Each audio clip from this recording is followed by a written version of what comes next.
On June 21st, the 1st Battalion, 162nd Infantry from the Oregon National Guard began preparing for a complex, multi-dimensional exercise. Prior to the exercise, the 162nd Infantry spent a week training in Redmond, Oregon. The exercise was designed to train and move the troops from a staging area to a hostile area. In the morning, units prepared equipment and personnel for transportation to Yakima, Washington. Under the command of Lieutenant Colonel David J. Lay, the 1st Battalion, 162nd Infantry, prepared for an airlift supported by the 83rd Aerial Port Squadron. The 83rd was instructed to airlift equipment and personnel from Redmond to Yakima. Going to be pretty much straight through all the way past. Those personnel not involved with the airlift were instructed on the convoy route as they prepared for departure to Yakima. Each driver inspected and cleaned his vehicle as they moved into position for the convoy.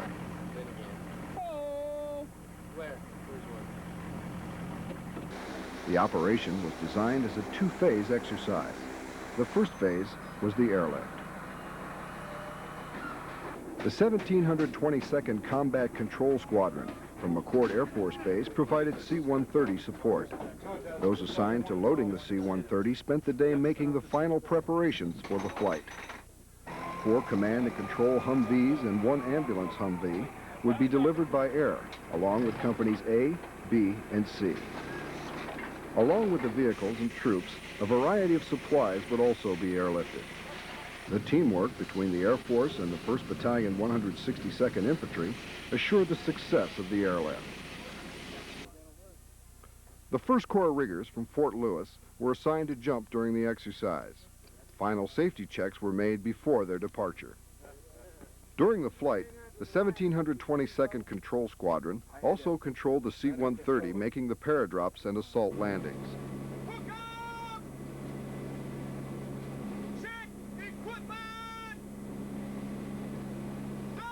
The paradrop consisted of 1 Humvee, high altitude and low velocity, and 19 cargo delivery system bundles, or CDS. Additionally, 7 personnel were scheduled to jump. On the ground, the airlift was guided to its location by the combat control teams, and flares were used to lock onto targets.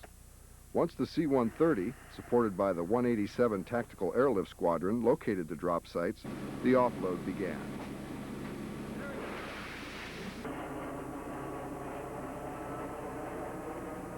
The jumpers consisted of 3 pathfinders who provided command and control of the operation, and 4 riggers who were responsible for the recovery of the paradrop of equipment and parachutes.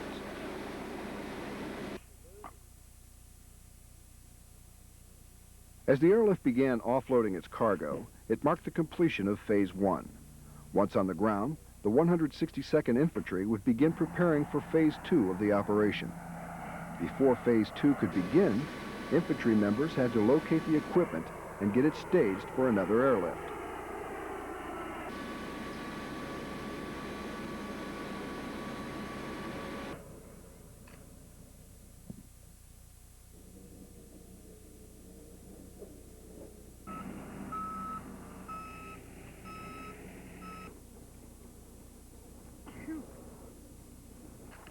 Phase 2 consisted of the air assault, which would move the battalion and its equipment from the DZ zone to the assault landing strip. 2 CH-47 helos from C-214th Aviation Regiment conducted 8 lifts, moving the infantry companies and their equipment.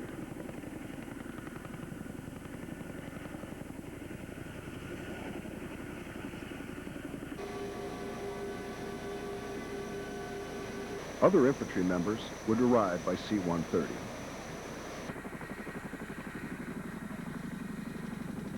The exercise provided a real-life scenario as helos delivered the units and their equipment to different areas of the exercise.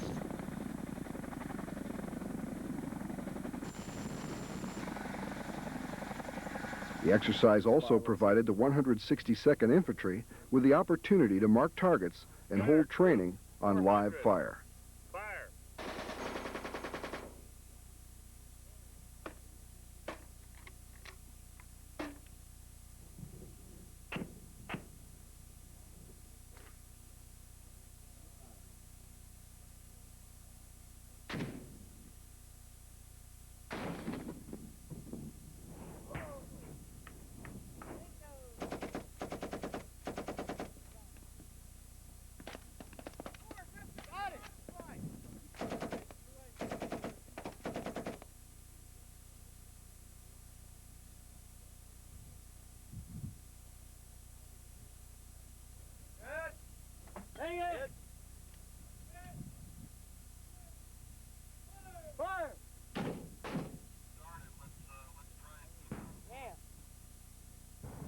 The exercise confirmed that the 1st Battalion, 162nd Infantry, can conduct multi-dimensional operations over great distances with skill and professionalism.